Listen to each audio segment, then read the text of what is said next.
Welcome to the Virtual CPA Success Show for creative agencies, the go-to resource for agency owners looking to scale their business. Join us every week to stay ahead of the curve and position your agency for future success.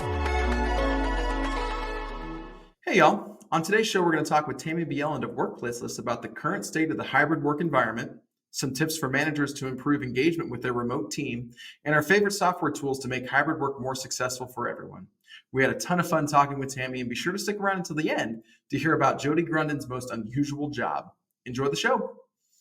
Welcome back to another episode of the Virtual CPA Success Show. I'm your host for today's episode, Joey Kinney. I'm joined by Jody Grunden. Hello, Jody. How are you? Hey, doing well, Joey. Good. Our guest today, and I'm really excited for this conversation, we're going to be talking a lot about hybrid workforce and how to kind of create some infrastructures around improving your hybrid situation and talk a lot about the future of remote work. Our guest today is Tammy Bjelland. Tammy, would you like to take a second to introduce yourself to the audience? Yes, thanks for having me. I'm Tammy Bjelland. I'm the founder and CEO of Workplaceless. Workplaceless is a training company that specializes in remote work and leadership skills. So we work with organizations to improve their effectiveness in operating in a remote or hybrid model. So my first question here, and I've been thinking about this a lot. We hear a lot of times, and I talk to people about this a lot, about how they think that, running a hybrid workplace, well, it's just like a virtual, an in-person thing, but people are everywhere. And I would imagine there's some very key differences that separate your great hybrid workforces from folks who are just kind of getting by. What are you seeing in terms of that from a structure perspective? Yeah, the main difference is intentionality. So really great virtual teams, whether they're fully remote or hybrid, they are very intentional about making sure that the culture that they have, as well as any kind of outcome that they want for the organization, it's achievable by all employees, regardless of where they're located. So they're really thinking about workflows and structures and processes that enable everyone to succeed regardless of location, instead of just saying, okay, everybody can work from wherever now, and we're just going to assume that everything is going to happen organically. So that's the big difference is that intentionality and investing resources in making sure that those new processes and the new way of working actually works for everybody. And resources can look like a lot of different things, but the best organizations that are really forward thinking, they are dedicating an entire function or an entire department or at least one role to thinking about new ways of working and what that looks like for the organization. So you can't just be comfortable with the status quo. You have to be comfortable as an organization saying the way that the future is going to look is not going to look like the way that the past has looked. Would you agree with that? I would agree with that. And I would say that the companies that are going to succeed in the long term, or even, in the next 5 years, are going to be the ones that are thinking right now about how they can question the way that they're working right now and see how they might be able to adapt to become more resilient and flexible and adaptable as our shifting values are really shaping the future of work. And we're really seeing that in terms of workplace flexibility. Employees want flexibility and they are demanding flexibility. And that is shaping how employers are, putting together benefits packages, and it's shaping their decisions about what they're even going to look like. So, we're valuing flexibility, and employers need to think about how they're going to shift to offer that flexibility. Hey, Tammy, why do you think, we've been remote for 10 plus years and have really kind of developed our strategies along the way and have been very successful, low turnover for the longest period of time. And then you got these companies that came right out of the gate from COVID, and some of them successful, and then some of them are like, this is the worst experience ever. And they're trying to force their people to go, back to the office. What do you think? Some are succeeding and some, some are failing, I guess, in that regard. Yeah, I think there are lots of reasons, but my hypothesis is that the ones that are failing are the ones that are not truly listening to their employees, right? So it's one thing to fail or think that remote work didn't work or it sucked, right? During the pandemic, Right. because you were working during pandemic and you didn't have any opportunity to connect with like, not even anyone beyond your home. Mm-hmm. And so, of course, any work situation in that particular context is going to be less than ideal. So, for me, I would question, number one, what are the metrics by which they are measuring success or failure for remote Mm-hmm. work? And a lot of it is, I just feel like we worked better in the office, right? It's not based on any kind of objective metric. Mm-hmm. And then they're not really asking the right questions or listening to employees when it comes to what they really want. Because, study after study shows that employees do want flexibility. They Mm-hmm. don't want to be forced back into the office Mm-hmm. 5 days a week. And so there's a real disconnect between companies, thinking that there's one right way for innovation and success, and then employees are saying another thing. And then the data, actually, when it comes to showing how you can achieve business outcomes working in a flexible model, you can achieve them. And so there's a real disconnect between what employers are feeling, and what they want to maintain when it comes to the Mm-hmm. status quo, and then what employees want, and then what the research shows or what the data show, can actually help enable the achievement of those outcomes in a flexible work environment. Do you think some of that is due to them wanting to exert control over their team? Yes.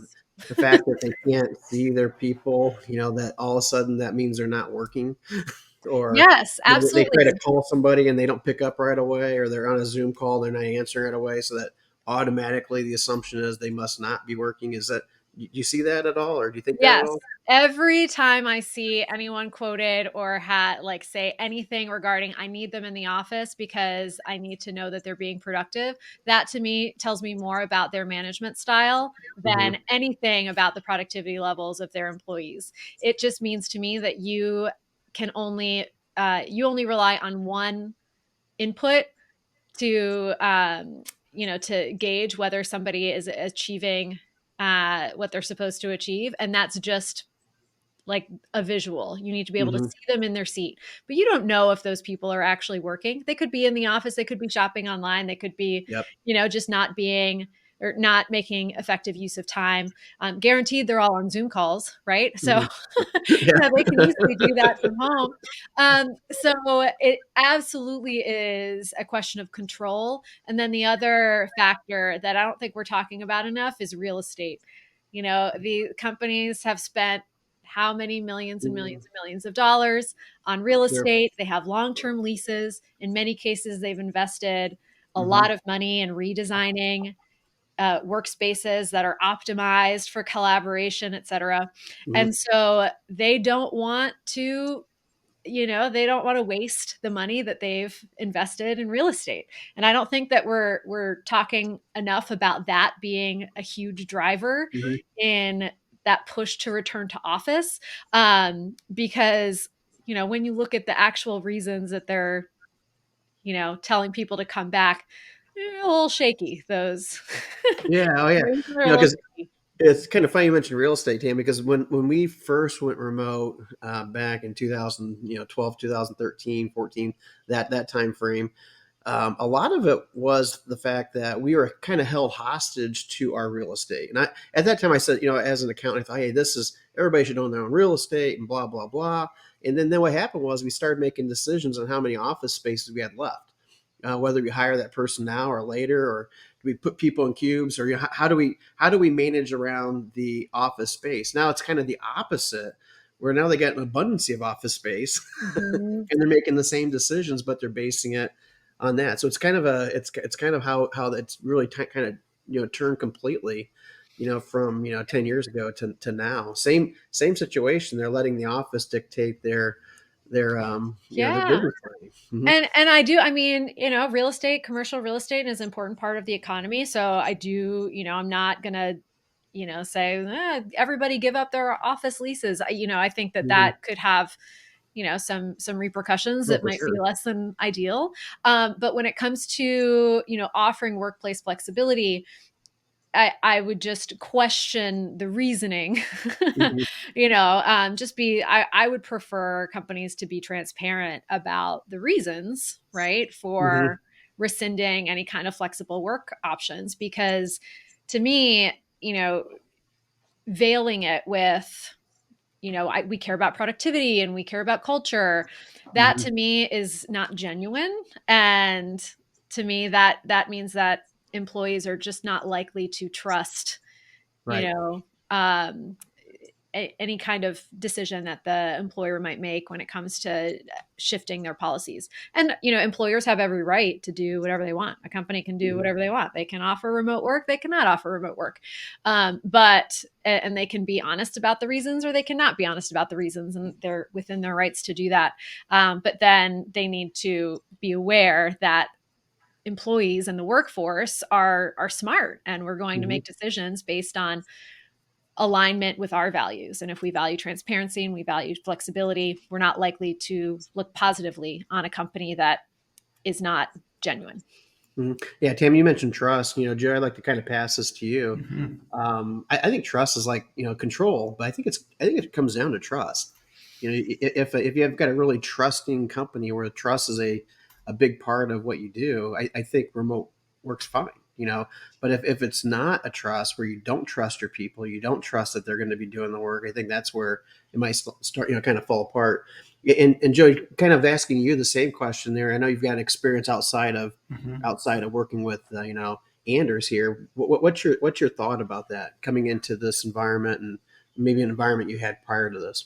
Well, I do think it does come down to trust, and Tammy, I think you mentioned earlier that it comes down to how you measure trust, Mm-hmm. right? Mhm. When you were mentioning those types of managers who rely on that one type of validation of their skills as managers, I went to the same thought, which was, okay, that means you're not a great manager, because there's so much more to being a good manager than just making sure your attendance is perfect, right? Mm-hmm. It comes down to empowering your teams. It comes down to creating systems and processes that allow people to either have feedback, but also have constant connection. We used a tool here in the office that it's as we've grown, I find we use it a little bit less, but it's still there. It's called Sakoko, and you have the ability to see where Yeah. everybody in your office is. And I loved that tool because I could see Jody and Adam having a conversation in Jody's office, or I could see my senior talking with her integrity person in her office. And I know that people are collaborating in that respect, even though we're hundreds of miles away, in certain cases, a whole continent away from that type of thing. And I never felt micromanaged in this. The expectations were very clear. There's certain deliverables that you're going to need to hit. And Jody and Adam were great about saying, we don't really care how you get there. You just need to get there. And Yeah. I love that. It gave me authority and autonomy over my decision making, which was wonderful. Mhm. Yeah. But, you mentioned something that I just want to comment on, and about not being a great manager. And I think that so many managers, unfortunately, are not prepared. It's not that they Mhm. don't have the capacity to be a Mhm. great manager, but they don't have the resources. They've not been given, the training, they've not been given the mentorship and the coaching, and they've definitely not been given the time to Right. to learn new skills and to implement them in a way that is going to be recognized and rewarded, right? So a manager that is managing 20 direct reports and is pulled in many different directions, if they take time to become the best remote manager that they Mhm. can, are they going to be rewarded for that, or are they going to be penalized for that? And so it's really important for companies to prioritize developing the best managers that they can. And that comes with providing training and providing coaching and mentorship and time. And I Mhm. can't reiterate that enough, because we're just not given enough time to learn Mhm. in our jobs. Yeah, talking about managing, we've recently just went from a fully distributed, company where we didn't have an office, and no, we're spread all over the United States, mostly the United States, and some in Canada, some in other countries. And now we're going to working with a company. We merged with a company that was fully brick and mortar, that is trying to go remote.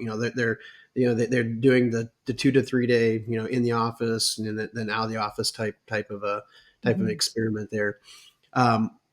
When we merge our two groups together, we've got a group of 18 folks or so, and then a group of 50 folks that are fully remote, and kind of merging them together. How do you manage that? If you've always been the brick and mortar type, where you've had the brick and mortar, and you're managing your office, and you see their people, and they're there most of the time, and then you've got these folks that are coming that they're never gonna be in the office. How does a manager manage that so it's fair? So that the fairness has to come in there, right? Oh How yeah, you need to make sure that everyone can achieve the same outcomes, in no matter where they're located. So the first step that I would recommend is really looking at those performance metrics. Mhm. How are you measuring performance of each of those individuals, and really auditing them and saying, and I'm realizing I'm using the word audit with, financial professionals or That's tax okay. We professionals. So understand. like that has baggage. No, Mhm. but like really assess, Mhm.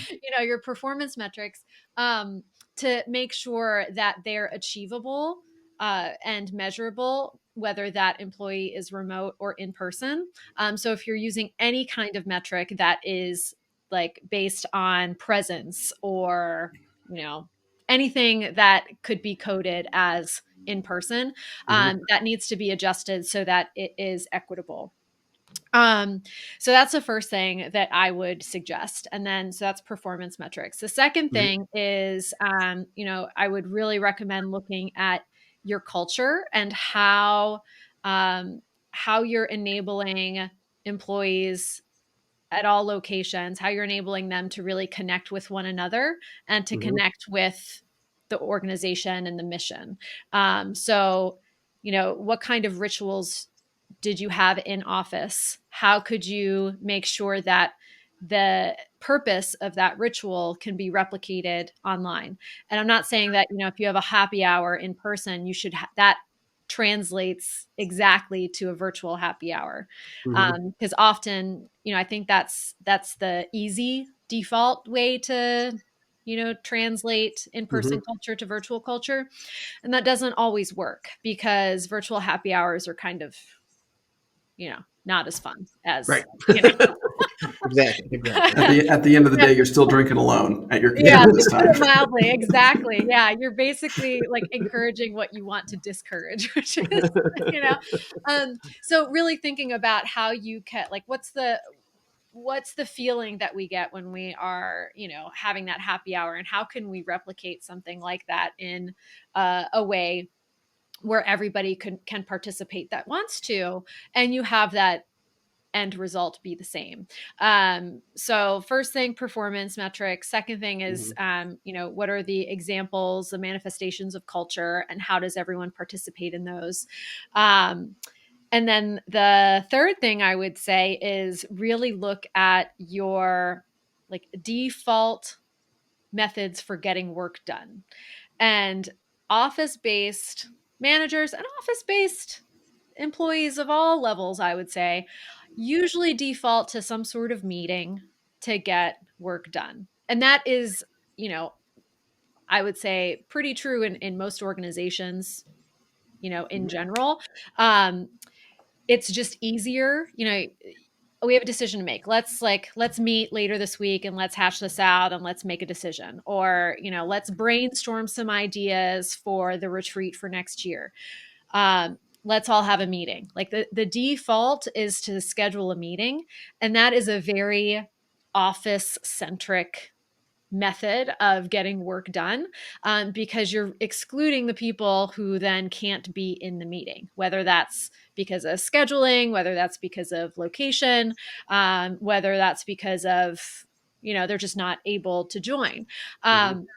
So a much more inclusive approach to work, and especially for a manager that's used to having everyone around them all the time, it's much more inclusive to adopt more async first Mhm. practices, so that you can include everyone in that process, regardless of where they're located and regardless of what their schedule is. Mhm. Can you talk a little bit more about that, the async communication, the difference between sync and async, and Yeah. why you prefer one versus the other? Yeah. So synchronous and asynchronous communication, there's lots of ways to categorize communication types. But the difference between sync and async is that synchronous communication happens simultaneously. So this conversation between all of us right now is an example of synchronous communication. Async or asynchronous communication is any communication that does not happen simultaneously. So there's an inherent delay between the message being sent and the message being received, and then the reply, getting sent. So in its ideal form, email is an example of asynchronous communication, right? I send the email and Jody might respond today, or he might respond tomorrow, or he might not respond, depending on what the purpose of the message was. But so the reason that it's important to understand this difference is to think about how much time we spend during the workday on synchronous communication. So think about how many meetings you're in, right? How many phone calls you're in.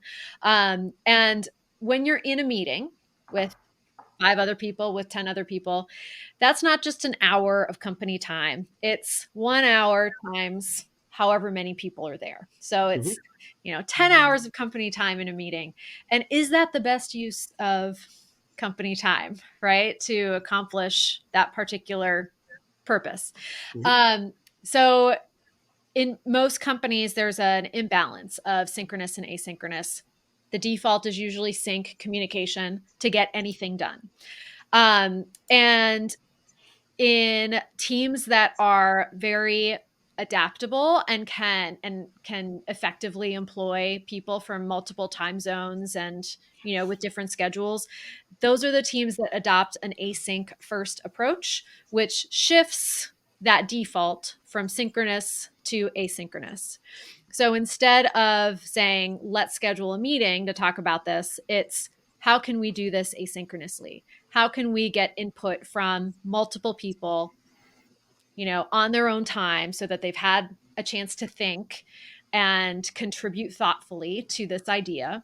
So it's really just shifting that default and thinking about how can we structure work so that it allows for more people to participate in a way that amplifies voices that you wouldn't necessarily hear from. And that allows a lot more flexibility for pretty much every single process you can think of. So in terms of decision making, you can really reduce the amount of synchronous time needed to make a decision because you've really thoughtfully laid out each step of the process to ensure that as many people that need to be involved are involved, and you are thinking more about the end objective instead of, just defaulting to an easy meeting. Would you say it's a good idea to have a good balance between synchronous and asynchronous communication, or do you think one should outweigh the other? Yeah, so we talk a lot at Workplaceless about the balance of sync and async. And an async first approach does not mean async only. There's many opportunities or many situations in which a synchronous approach is best. We've developed a framework called the Placeless taxonomy, and this is a categorization of communication types or purposes and how easy they are to achieve asynchronously. So bottom, so the easiest to achieve async is informing. So if I have an update to share, scheduling a synchronous meeting to share that update is not a good use of synchronous time, right? That can easily be shared asynchronously. The hardest type of communication to achieve async is connecting. So developing trust, developing that, that psychological safety, really developing social capital across the organization. It's very challenging to achieve completely async. You can incorporate certainly some async components there, like sending messages, etc. But to really develop a really strong connection with somebody else, you do need synchronous time. And the benefit of using a framework like that is that you can shift some of the processes or some of the time that you're spending in synchronous meetings that can be easily converted to async. So informing or collaborating, you can shift those meetings to async processes, so you have more time for deep work, so you can really focus on any kind of task that requires a lot of focus. Mm-hmm. And you can also save more time for building those connections. So when you have a situation in which you've found that employees are just not connecting with one another, or there seems to be not a lot of time to engage, really look at how much time you're allowing team members to connect, and shifting some of those meetings that could be shifted to async, so that team members then have an opportunity to really connect with one another on a meaningful basis. Is there a tool or a piece of technology that you'd like to kind of help increase the odds of having successful asynchronous communication? I think we use ClickUp as one that we use as kind of like our task management tool. And we've talked about Mural, which is a company we both have some experience with, and we use Miro as another tool. Is there anything outside of those that you guys are using and liking? Yeah, we actually use ClickUp, and we love ClickUp. Mm-hmm. I think really, I like to say that we're tool agnostic, because as long as you have the processes and the mindset and the skills to use a tool effectively, you can use it and still be effective. Like if you just have Google Drive, you can implement a lot of the things that we're talking about here, right? Mm-hmm. There's no magic tool that's going to make you a successful remote team or hybrid team, right? It really does hinge on the capabilities of the people using the tools. So I don't necessarily like to prescribe tools, specific tools, although, we have the ones that we use, which are ClickUp and Slack and Mural. Mm-hmm. But I like to talk about categories of tools. So you do need, a messaging tool, right? So I guess some people could use email, but I wouldn't recommend it. Not this guy. Yeah. Not me neither. Some sort of messaging tool, and especially one that allows for, public and private messaging, so you can, adjust the visibility of Mm-hmm. conversations and information. And then a project management tool, I would say, like ClickUp, is a really, I would say that's a non-negotiable even for a one-person shop. Mm-hmm. I don't know how people keep track of the things that they have to do without some sort of Tool tool to like do it. that. Yeah. Mm-hmm. Yeah. And then, if you do collaborate with others, I think a visual collaboration tool like Mural is probably up there in terms of, a must have, just because of, the limitations that a linear type of document has when it comes to really thinking of different ways to approach problems. And I really like the frameworks that Mural has incorporated into templates to Mm-hmm. help people think through different problems and questions. So those are some of the big categories, I would say. Yeah, I don't know if that was a non-answer. No, I think you answered it perfectly because you gave people a framework, right? Because ClickUp Yeah, might not be the right solution for everybody, but that project management type solution should be right for everybody. I think to yeah, my wife's tax practice that she works in, where they don't use ClickUp, but they use something very similar to kind of manage the tasks, and that's made her job as a hybrid, almost fully remote employee at this point very, very easy to see instantly yeah. where her whole team sits, where some of the holes Mm-hmm. are, expectations. So I like that there's at least a framework for folks to think through if they're curious about how Mm-hmm. they can improve their Yeah. situation. Yeah, and any tool like that is going to provide visibility into work, right? As you Mm-hmm. said. So, it should alleviate, micromanagement if it's used well and if The big if. expectations are clearly shared, right? So there's no reason for me to check in on somebody's work if they're updating, their project management tool as I expect them to, right? Mm-hmm. Mm-hmm. Ideally. But a lot of the tools that are being developed really can help a lot of the problems that come up in virtual work. But again, it comes down to the capability of that person using the tool. And are they able to use it well? So, Well, we typically try to end we've talked a lot about important business stuff, but we typically like to try to end our shows with some fun questions. And Jody and I did not discuss in advance who was going to come up with the fun question. I've got one in my back pocket, Jody, but I wanted to check with you to see if you've got one. Oh, you've got one in your back pocket? I've got one in my back pocket.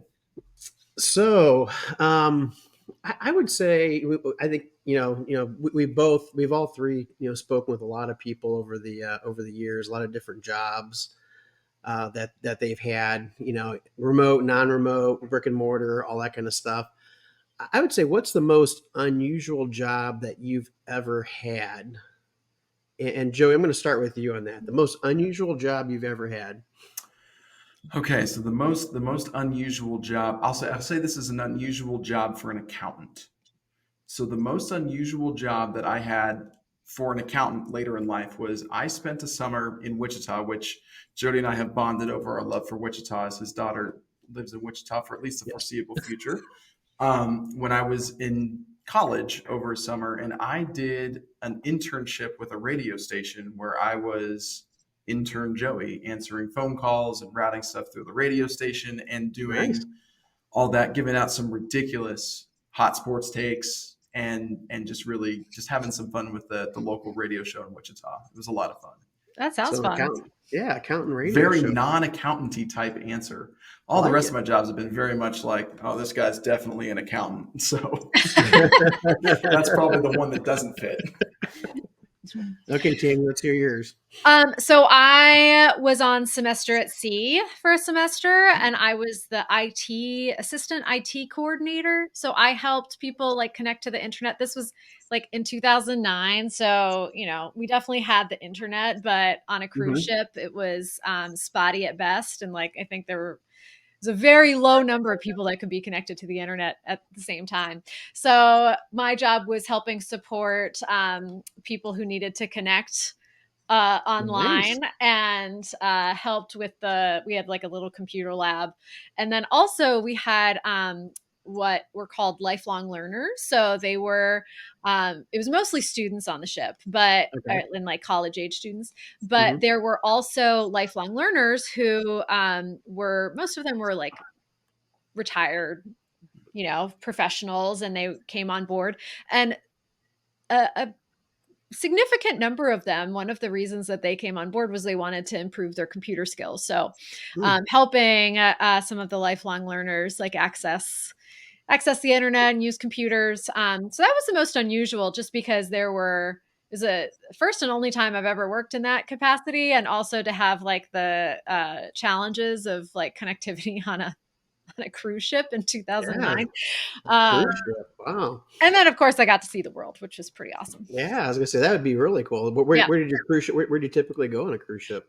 So that voyage, we started in Canada and we went to Spain, then Morocco, Ghana, South Africa, Mauritius, India, Vietnam, China, Japan, Hawaii, and then ended in San Diego. It was pretty awesome way to see the world.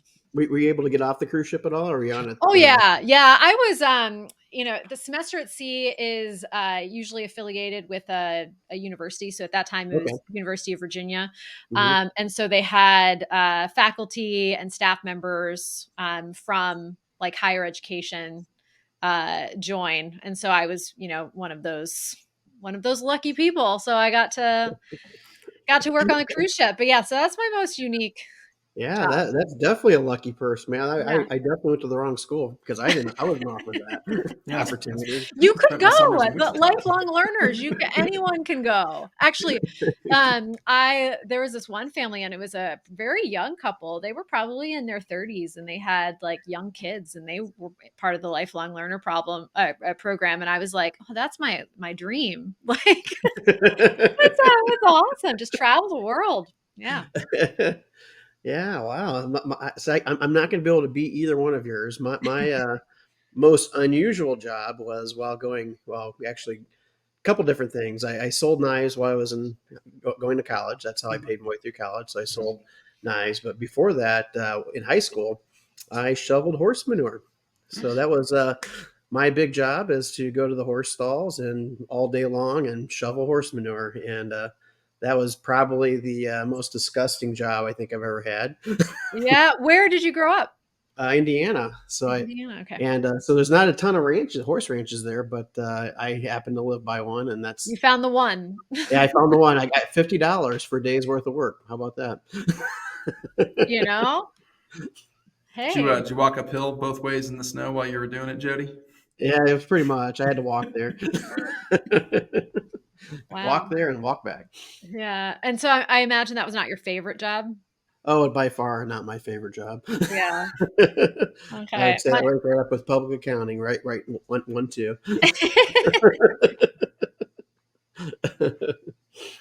Well, Tammy, thanks so much for joining us today. This was a great episode, and I think there's a lot of stuff that our listeners are going to be able to pull from this. And I think there's a few things even those of us who've been in the remote world for a long time can pull from this as some things, just to, even if it's doing a technology audit, to make sure, and I'm going to use that audit word again, it's not a bad word in the accounting industry. It's something we deal with not all a bad the time. word, but it just has a very special meaning, I think. That's true. Just to make sure we're doing everything correctly. So for our listeners who might be looking to get in touch with you, what's the best way for them to learn more about you and your practice? Yeah, so you can find Workplaceless at workplaceless.com, and you can find me on LinkedIn. So Tammy Bjelland, my last name is Bjelland. Perfect. Well, thank you so much for joining us today. We really appreciate it. Thanks, Tammy. Enjoy this podcast? Visit our website, summitcpa.net, to get more tips and strategy for achieving business success. We're here to be a resource in this ever-changing industry.